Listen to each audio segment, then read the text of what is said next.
Bismillahirrahmanirrahim. Assalamu alaikum. Welcome to Newsroom. I'm your host, Khalid, and today is the 3rd of July 2024 with the news and the stories that are being highlighted today.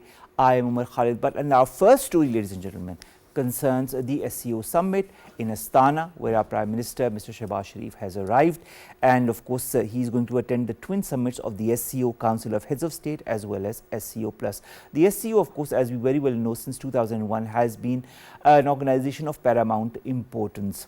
And the whole Shanghai 5 and the Shanghai Spirit is something that has been extremely important not only to the region but to the world as well. Different important countries are going to be there, not only including Pakistan but also Russia and China, and there are also going to be talks between both the countries.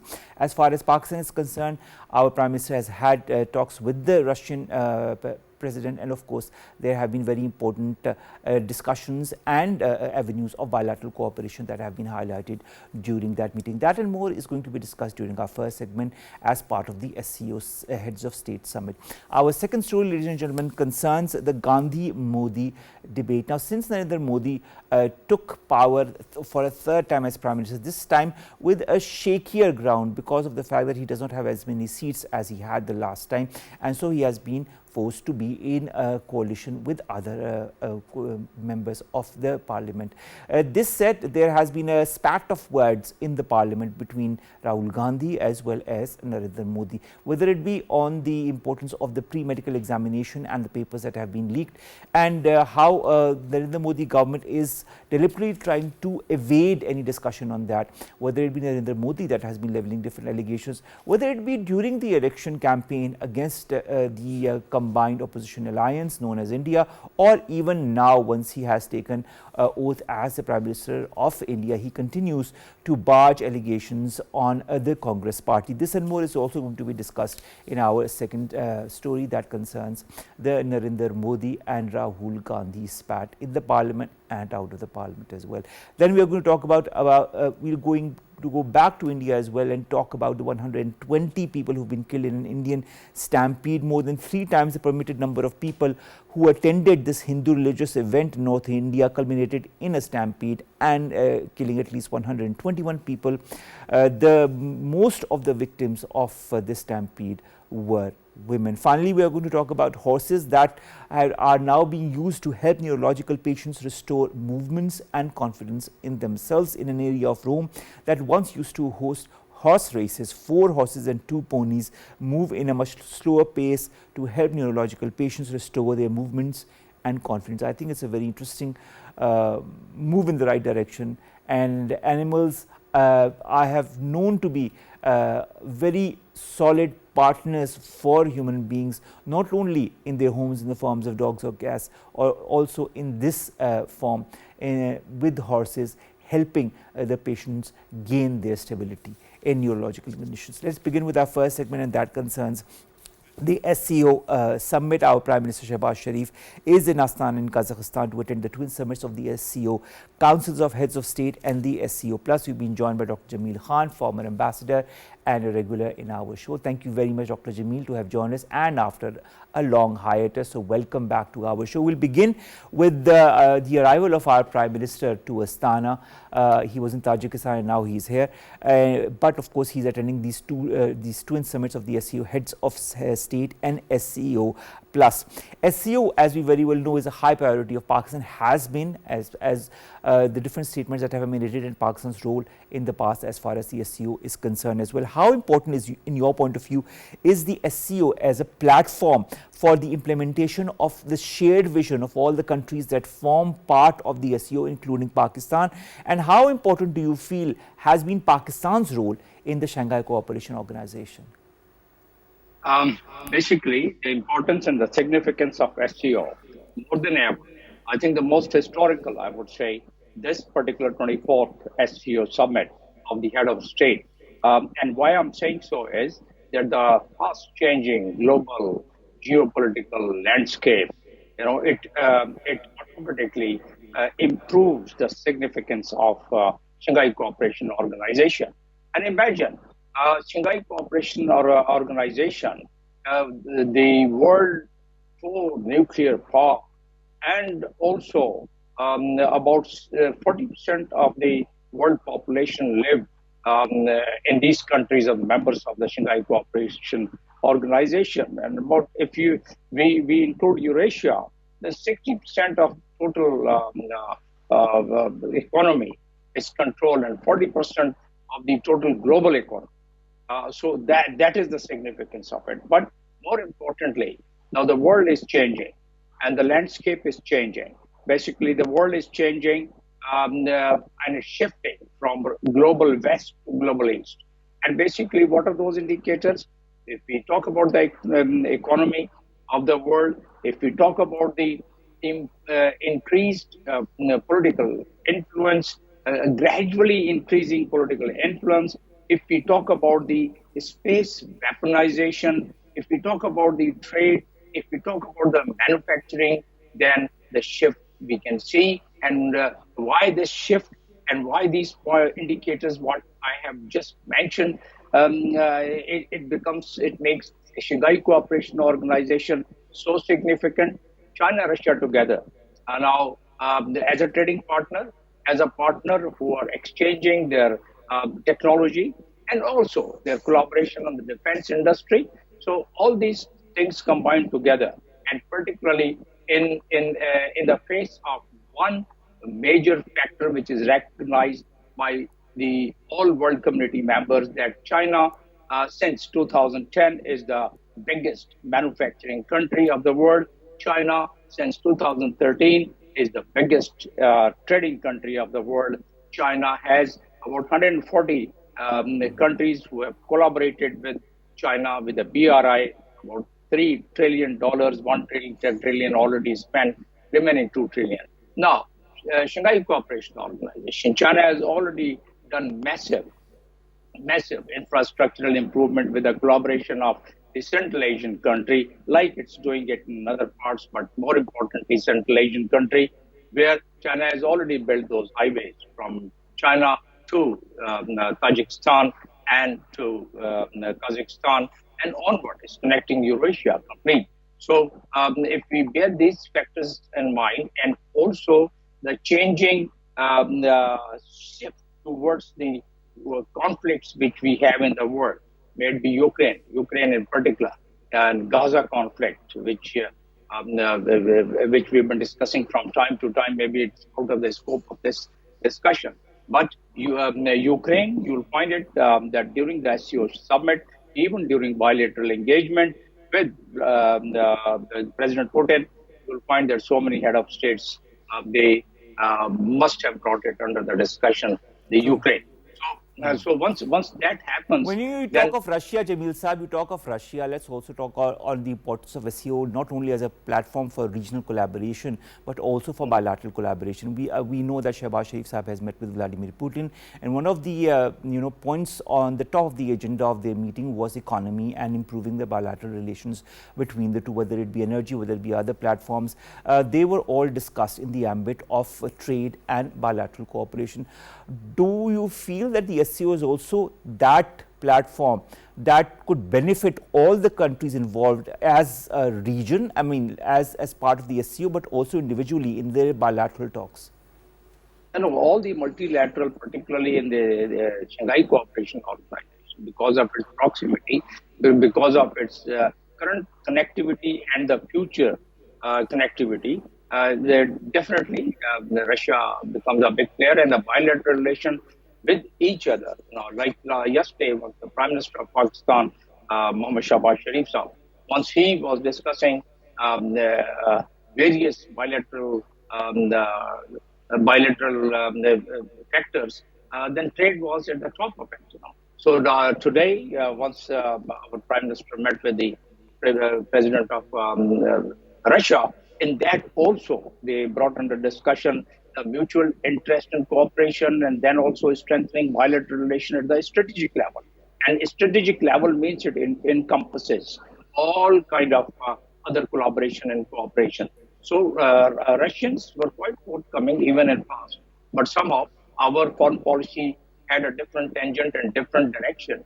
So we could not really reap the fruits of it, because at that time we were the allies, the strongest allies, the biggest allies of the West and particularly the United States, which became a major factor for the collapse of the Soviet Union. So that is bygone is bygone. We can take the example of other countries who've been having collaboration, but then they accordingly adjust their foreign policy. Now is the time because of all those factors which I initially enumerated and this new engagement with the president of Russia, Mr. Putin, and our prime minister, it appears that under the umbrella of SCO or even bilateral at the bilateral level, so it's a win-win game. Through the SCO platform is a multilateral and through You the say the members SCO of is the a multilateral forum, Jamil Saab, and I'd like to now refer to one of the statements that has come out as to Pakistan's vision within the ambit of the SCO. Now, our Prime Minister, as he has done in the past as well as our different representatives in past SCO meetings have also done, will be sharing Pakistan's perspective on important regional and global issues and will underline Pakistan's importance to accord that Pakistan accords to the regional connectivity and the cooperation with SCO member countries. When it comes to Pakistan, how important has Pakistan's perspective been on the regional and global issues within the ambit of the SCO? Regional issue of Pakistan, the CPEC becomes one of the most important factor in the SCO because CPEC is the flagship, as we all know, flagship project of the BRI. And BRI is nothing but a connectivity. It's a network of connectivity throughout the major countries of the world, throughout most countries of the world, I should say. So, yes, Pakistan geographical location by itself is, it gives an advantage to Pakistan. And that advantage definitely we have. And once this segment, CPEC, which would be completed, whatever remaining part is left, and then the Gwadar port is fully commissioned, the airport, Gwadar airport is fully commissioned, and the airport at Punjab Top, near Punjab Top, about 80 kilometers from Punjab Top, is an international airport.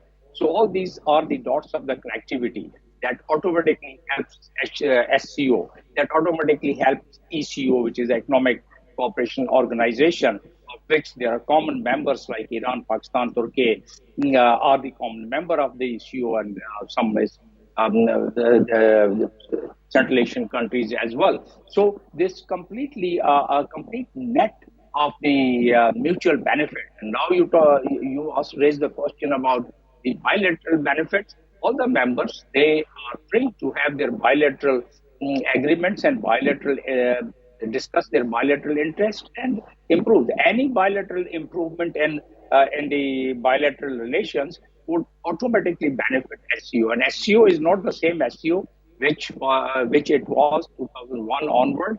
SCO is now SCO plus, as you have also probably mentioned a little while ago. So SCO plus means that the broader spectrum of SCO, those member countries, those countries which are having observer status, those countries which are the partners of the SCO. So some of them, and it is just I would say some of the indicators which is now coming in is that the Turkey would also consider becoming a member, although it's a NATO member. It will be a huge step from west to east if Turkey also decides to have that. So yes, it definitely is gaining its significance, and it's gaining its significance because of receding economy. As we all know, it's more than $350 trillion, $35 trillion debt of the United States, and Europe is facing turmoil on the economy side. So once we consider all these factors, automatically there are so many big players in the business sector, in the industry sector, that they are drifting. Jamil, speaking of big players, you talked about Turkey, and you've been mentioning Turkey more than once while answering the question. Now, Turkey, Azerbaijan, and Pakistan are also going to have a trilateral summit on the sidelines of this SCO Plus and SCO Heads of State meeting. What could be achieved under such trilateral summits that these three countries are going to have? Because all three are important players: Azerbaijan, Turkey, and Pakistan. Strategically, as well as from the trade point of view. These countries, first of all, these countries, they have their very strong relations. They have a higher trajectory of their bilateral relations and their trilateral relations.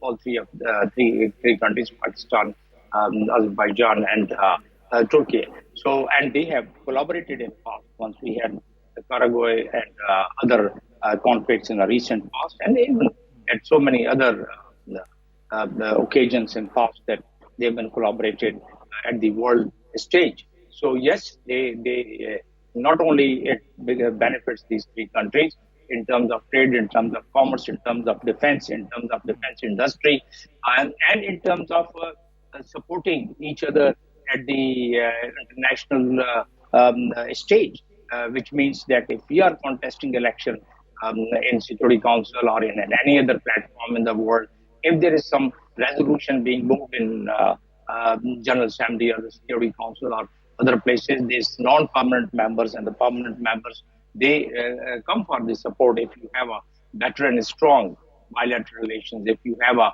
better and strong regional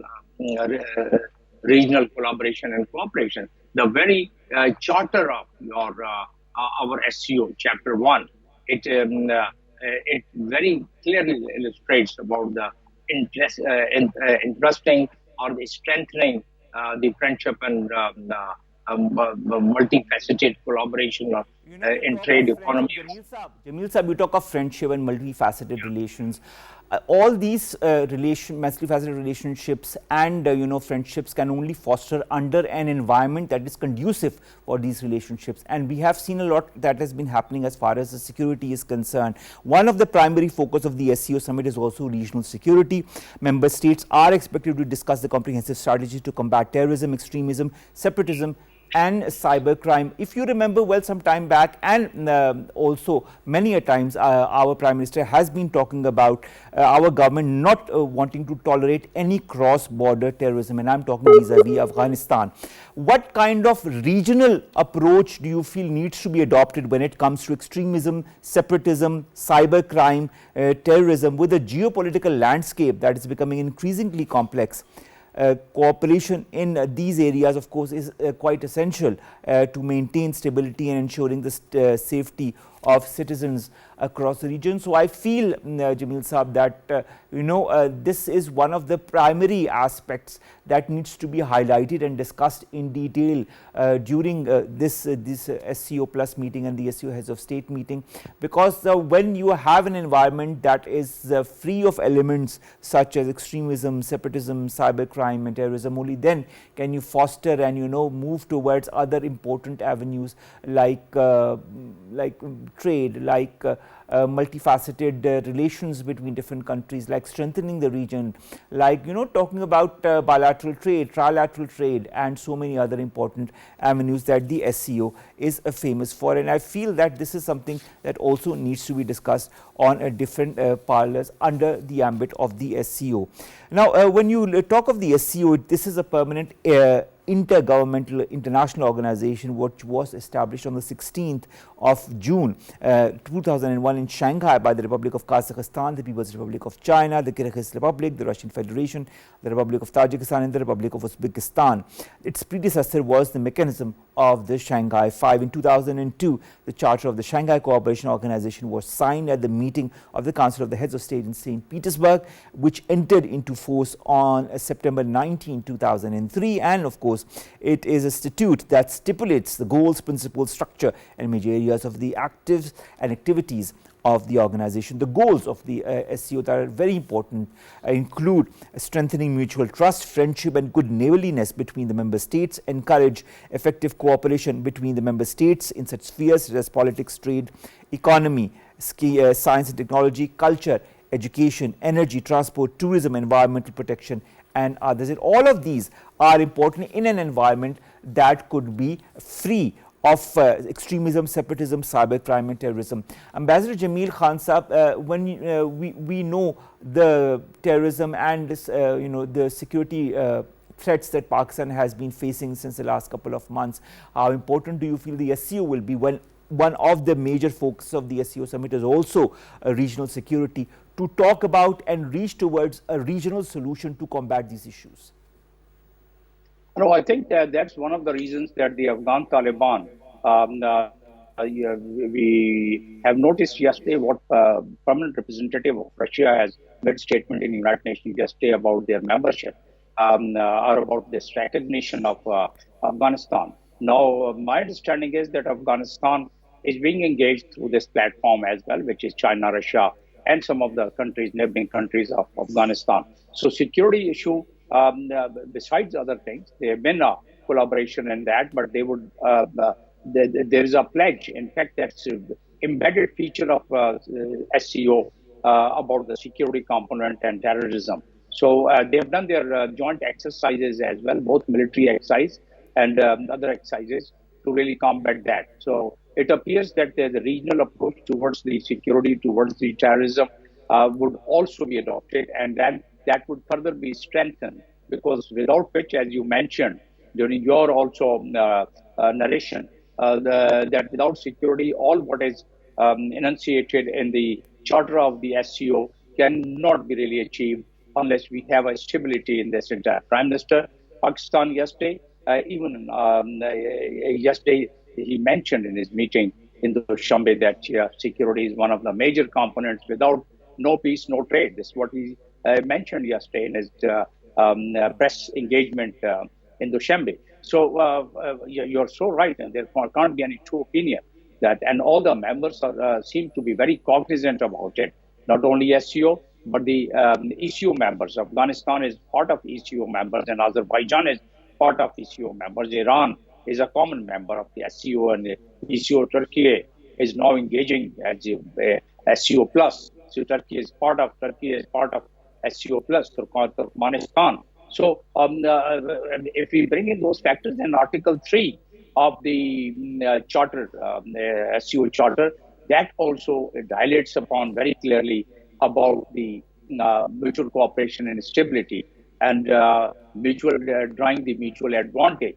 So that is only possible if the stability and security. So that means this summit of the head of states, Council of Head of States, it's going to deliberate it quite thoroughly. Although India might as well try and represent it by their foreign minister, so they might as well try and take advantage like they did last time to make their previous narrations. But I think there's a very strong voices there of other countries, and they would be able to come up with some solutions. And Afghanistan is going to become a member by the next time we have the summit. This is what it appears with the indicators which we have, and we would not be surprised if Turkey is also found in SCO in the coming next one or two summits. We might as well witness What I want to understand, and there's another question that I really have to ask, is the meeting that everybody is looking, at least the international spectators are looking towards, is the meeting between Xi Jinping and Vladimir Putin that is also going to happen. How important is this meeting under the current geostrategic and geopolitical events that are engulfing or affecting the world? Well, China containment policy is no secret to the world community. Everyone knows what is a China containment policy, and everyone knows that China, how softly it's trying to address this problem of containment, and how certainly, how gradually China is progressing and attaining the trajectory of its new heights every passing day and every passing month. So, meeting of Russia and China, this union at so many places, if we dig out the literature and the think tanks of the United States, they're quite concerned about it, and they've raised alarm, particularly the two countries having their collaboration in the space and the space collaboration and space weaponization, their Pentagon of the United States. And in fact, if they gain strength right now, according to so many commentators, they are parallel to each other. And once they gain that strength, they are now parallel, they go high. From that, then the ground and the conventional war and the war in the Understood. sea, Point in the taken. Jamil oceans. Saab, Yeah. last question to you, and that concerns NATO, because you've been mentioning that vis-a-vis Turkey, that is a member of NATO as well. At last year's virtual summit, the group had issued a statement, SCO, critical of what it called the negative impact of unilateral and unlimited expansion of global missile defense systems by certain countries or group of countries, without directly referring to NATO's expansion and the Western military assistance to Ukraine. Do you see some kind of an expansion of this very statement that came out that could be discussed during this meeting of the SCO Plus or the heads of state? No, they have already mentioned that the regional and the global geopolitics would also be discussed. So it appears that you will start hearing the speeches of the head of states. And what you are mentioning, I'm expecting those points being mentioned by some of the head of states. And even if they don't mention in their bilateral, in their one-on-one meetings, they are going to discuss that. And that's what the West, and particularly United States and allies, they have been raising their concern about this kind of a collaboration with Russia and China. So yes, I do expect that we will start hearing from the open platform, as well as in the bilateral meeting, what you've just mentioned. Yes, it's true. All right. Thank you very much, Ambassador Jamil Ahmed Khan, former ambassador, to have joined us and to have discussed the importance of the SCO Summit and, of course, this very mood that is happening in Astana as we speak. And, of course, our Prime Minister, Shehbaz Sharif, is representing Pakistan at this important summit. We will, of course, be seeing and highlighting what the important outlines of the different meetings that are happening under the ambit of the SCO are, and what they mean for the whole geopolitics or geostrategy of the region and the world in particular. Thank you very much, sir, to have joined us. Let's come to our second story, and that concerns the Gandhi-Modi debate. Now, we are discussing this very aspect of India because it's very interesting on how Narendra Modi has been lashing on Rahul Gandhi in the parliament, and of course Rahul Gandhi has also been asking for a debate with Narendra Modi as far as important incidents that have occurred in the pre-medical exams and papers that were leaked out, and how that has affected many students that wanted to enter the medical field. But apparently the BJP government does not want to discuss the matter and has been evading the issue since quite some time. On top of that, we all also know that before the elections, Narendra Modi has been blaming or pointing the fingers at the combined opposition, India and the Congress as well, on different issues, whether it be on them openly supporting the Muslims and how they are going to completely crush the Hindus and so on and so forth. And the fact is that this hasn't stopped even post the elections. To discuss many important aspects of this very spat, this debate, we've been joined by Maheen Shafeeq. She's a regional affairs expert and she's right here in the studios. Maheen, thank you very much to have joined us. Maheen, what is this Rahul Gandhi, Narendra Modi spat in the parliament all about? Thank you for having me on the show. This spat is not new. It's been going on since centuries and for decades, and now that the two very prominent leaders of India face each other in the parliament, so it's making it more complex environment for the two parties to engage. Because I think Narendra Modi never considered Rahul Gandhi a leader of any importance whatsoever. But now that the elections have, happened, are a thing of the past, we are seeing that Narendra Modi does not have the same power as he had post the last elections, and Rahul Gandhi has attained that power thanks to the elections and the people's vote. Yes. We have seen that the opposition, the Congress party, which is now in opposition, has gained a significant support from the voters in India as compared to the BJP. Although the BJP won the elections, but what is different in this election from the previous ones in 2019 and 2014 is the major strength of the opposition. This is what's pulling the ground from under Modi's feet and impacting the whole scenario. All right, Maheen, hours after Rahul Gandhi wrote to Narendra Modi for a debate on NEET, NEET, and we all know the paper leak in the parliament. He wanted to talk about this in the parliament on Wednesday. The Congress says this session was adjourned by the government, allegedly to duck the issue. He has also written to Narendra Modi requesting the government to facilitate this debate on this medical entrance exam NEET issue in the Lok Sabha. But he said the opposition's request to discuss was denied in both the houses of parliament on the 28th of last month as well as on Monday, and added that the Lok Sabha speaker had assured the opposition that he would discuss the matter with the government, but so far nothing has happened. Why is Narendra Modi so afraid of a debate with the Congress? This debate is circulating in India at the political level, at the societal level, also at the university level. Students are discussing about their future. That's what they're most concerned about. We've seen in the elections even, people were more concerned about their future. What their employment would look like, or the job sector, which was heavily dominated by the Hindu majority. So students, if you see the student groups that are discussing this issue, they are trying to figure out who leaked the paper. And Rahul Gandhi, actually, the letter that he sent, it mentions how many times the paper has been leaked in the past. It says around 70 times the paper has leaked in the past under the BJP, which is a crucial number. NEET exam is similar to our MCAT, and which determines the future of 24 lakh students in India, which is a major number. So this would really impact the students and the education sector. And students are, more than the government, more than Rahul Gandhi, students are asking for justice.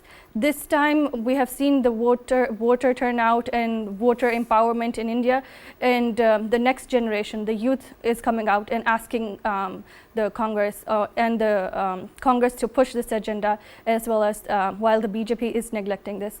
And although the BJP neglected this issue initially, but just this morning they have signaled that they will investigate and who is behind this and what all the. But will we ever know the truth? As we have never known the truth about all the scams that the BJP has been involved in, the vote scam, all the money that was involved for the elections that the BJP took in its kitty, and so on and so forth. But we'll never be, know the exact results or the exact outcome of that. And I don't know what was happening about this. But the BJP has always said repeatedly that numbers matter in a democracy. They used to be in a majority, now they are no longer one, and they are reliant on alliances. And now the combined opposition underscores the same lesson: numbers do matter. The return of the parliament as a forum for national debate and discussion is important in countries such as India, apparently. Do you feel that the BJP and its allies will continue to play by the rules? Because we haven't seen them playing by the rules pre-elections and also before that. And when we see Prime Minister Narendra Modi taking swipe and Sonia Gandhi, saying that previous governments used to be run on autopilot and remote control, and also, he's saying there are such people who are used to running the government on such mechanisms that don't believe in working. Do you feel that such digs are acceptable? Do you feel they are also a deliberate attempt to hide the truth that the BJP is afraid would come out in due time because of the opposition that is now strong? You're very correct in this. BJP came in power in 2014, 2019, and this is the third time that the public of India is giving Modi a chance, which he has mentioned several times in his speech, or in fact the whole speech was about that, coming in power for the third time. But the voter turnout and how the people in different parts of India voted actually shows a lot about the expectations that were fulfilled by Modi.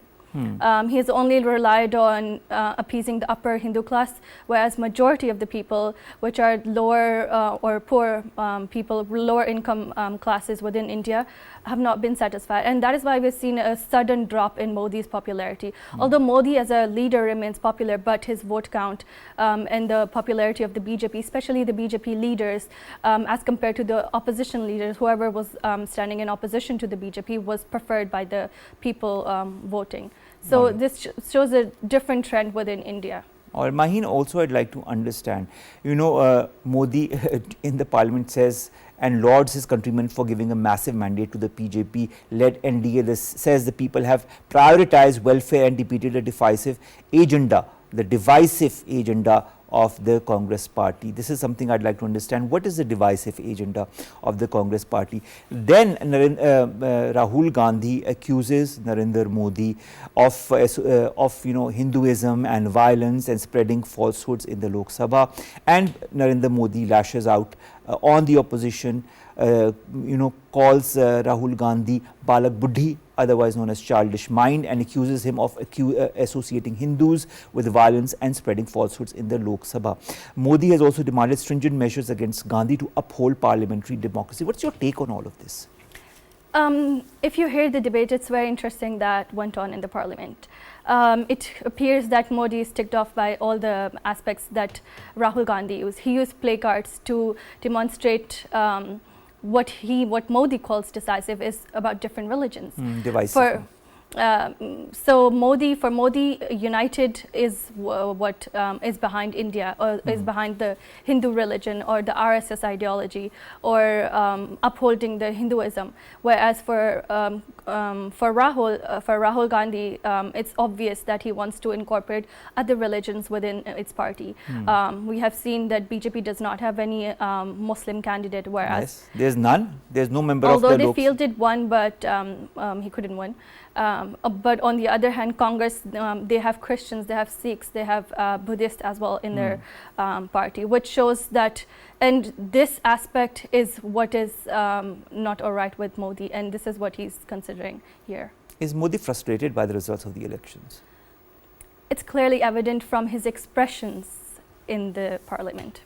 Or the speech, the feedback that he got, or during his speech, we have seen the uproar in the parliament, or how people reacted, and definitely even when he delivered his success speech or a victory speech, it was very evident from his gestures that he is not very satisfied, because he aimed at crossing 400. Yeah, but he wanted to change Indian constitution. Yes, that was part of the agenda, but he was only able to secure 240, which is not even a majority. So he was forced to form a coalition, which kind of shows clearly how frustrated he is. All right. Also, Modi describes Congress as a parasitic party, alleging that Congress has relied on its allies' votes to inflate the numbers. He also says that the Congress has been exhibiting arrogance, likening their reaction to parents checking a child who has fallen off a bicycle.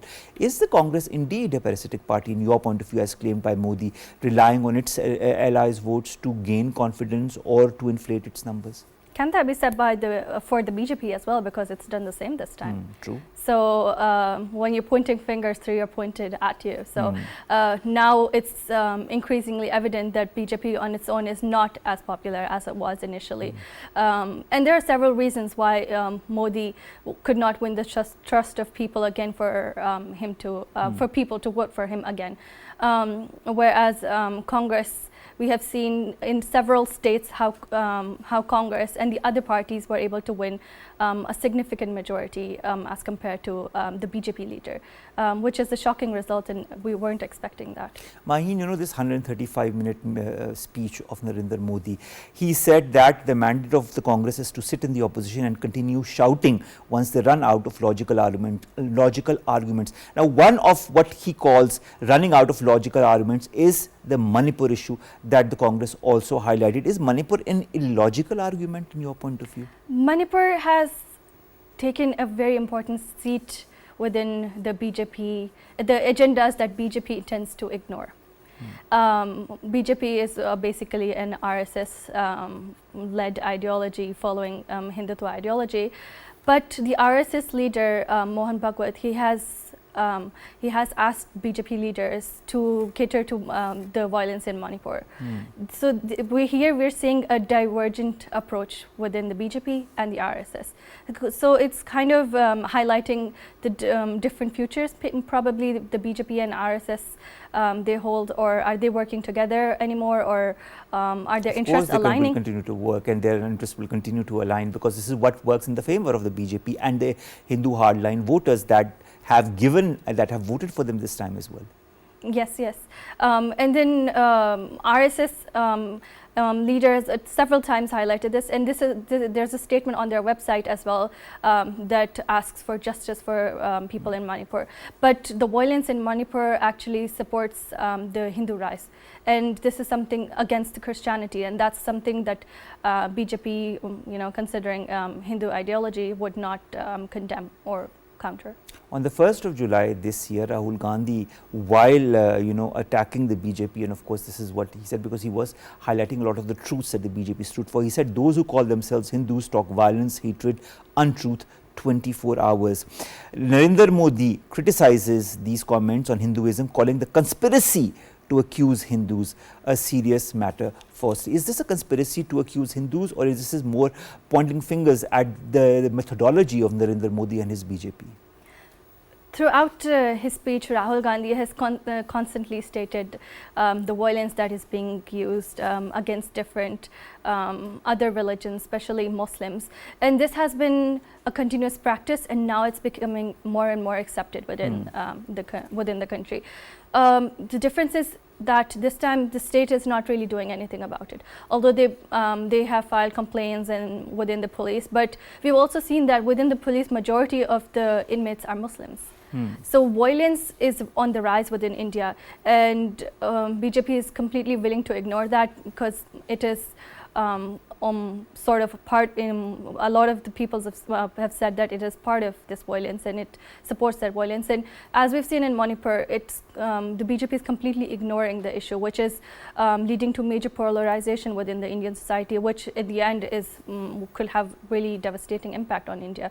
And again, the results of the election speak of this very, very loudly. Narendra Modi also, while talking in the parliament, says an attempt has been made to spread anarchy in India by questioning the democratic process of the country. He says efforts have been made to push the country into riots. A new drama has been started these days to gain sympathy. A new game, he says, is being played. Which kind of political game is being played right now in India as we speak? The question here arises is the game being played by the BJP or the Congress? Because we've seen how the BJP leadership has tried all its efforts to curtail the democratic process. They have frozen the bank accounts of the opposition, especially Rahul Gandhi, the issue of electoral bonds. And even in smaller states, we have seen the leaders who are voting or people who are against the BJP candidate or the members, irrelevant or irrational complaints have been filed against them, and those have been taken up by the Election Commission. So all the methods have been used to curtail the opposition parties from carrying out their campaigns, from their people to vote for them, and all of these methods have been used repeatedly and on several levels, at the state level, at the country level. So this has really curtailed the power of the opposition to carry out campaigning and also to gather votes. Regardless of this, the opposition has done significantly better than it did in 2019.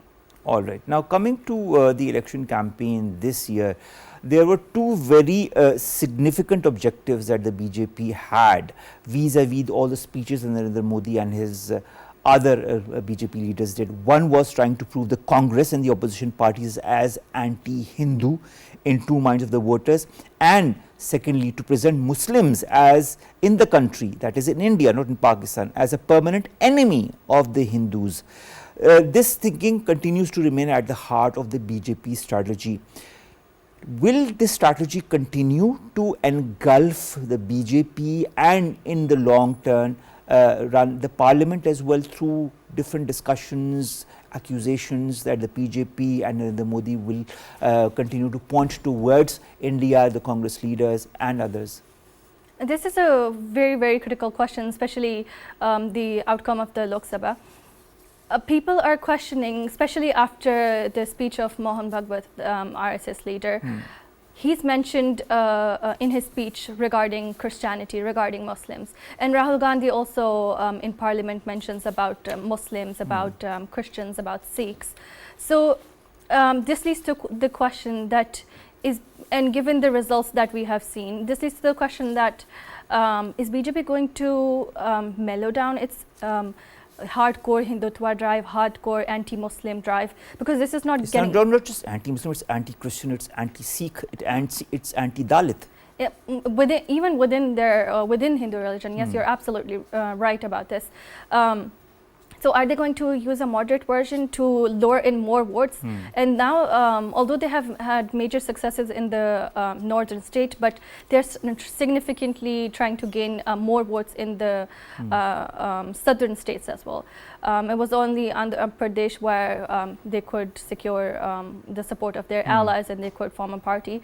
But also, otherwise, BJP could not secure much of the support of the south. I but think it is a very clear indication of what the people in India want, and that they are slowly and steadily waking up to the realization of what the BJP has been doing in the last decade. Let's hope this realization continues to, gain steam and change the whole environment of, especially the political environment of India, and that will be the downfall of the BJP. Thank you very much, Maheen, Shafeeq, to have joined us, regional affairs expert, to discuss this spat between Narendra Modi and Rahul Gandhi that has been going on since the last couple of days, and how important or significant it is vis-a-vis in the Indian politics, regional, national and international. Thank you very much to have joined us. Let's come to our last two stories. The first concerns India as well. There has been a stampede in which 121 people have been killed in the wake of massive overcrowding.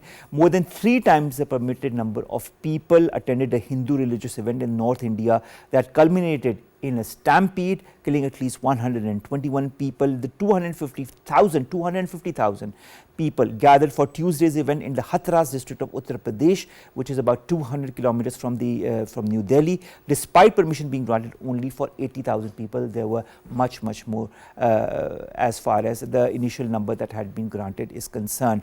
Most of the deaths have resulted from suffocation. This is what has been confirmed by the doctors at different district hospitals.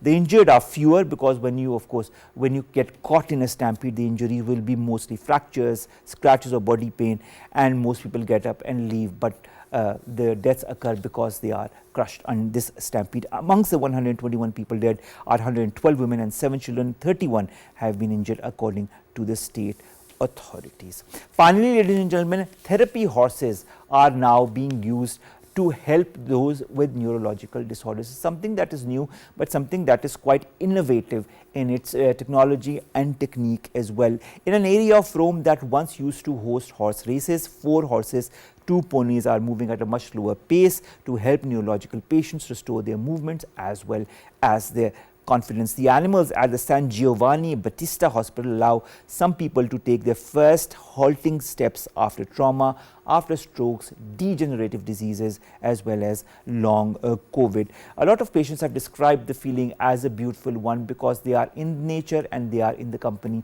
of animals that are sympathetic towards their plight, and there is a certain bond between animals such as cats, dogs, or even horses in this case that helps psychologically and physically patients who are dealing with neurological disorders. So I think it's a very interesting technique, and we might be seeing more and more of such techniques being used in different parts of the world. With that, ladies and gentlemen, we come to an end of today's newsroom. See you inshallah tomorrow with new story segments that pertain to us, you in Pakistan. Stay safe. Allah Hafiz.